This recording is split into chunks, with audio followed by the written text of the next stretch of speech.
memang macam I nak test lah. Can I lose without exercise? Just working lah, working. Memang kerja, balik kerja pukul 6. Because I memang tak work from home, memang kena kerja. So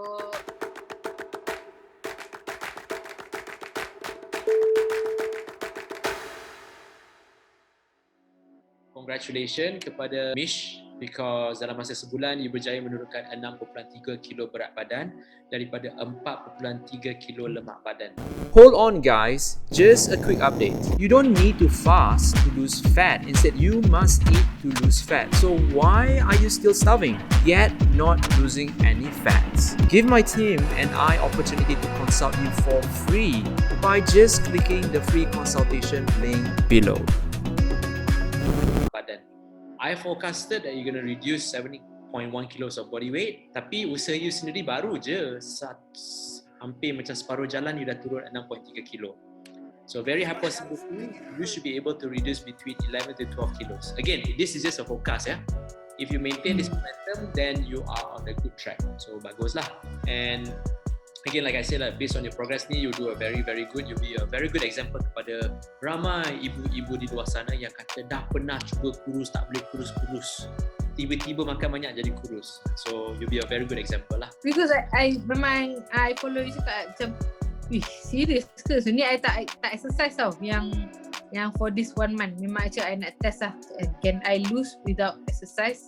Just working lah, working. Memang kerja, balik kerja pukul 6. Because I memang tak work from home, memang kena kerja. So better. Lepas tu I bangun, terus dah siap ni, I mandi, terus saya masak-masak, semua masuk air fry. By the time I siap, terus pergi kerja. Memang I've got the momentum lah. Bangun je, dah tahu lah what I want to do, what I want to eat.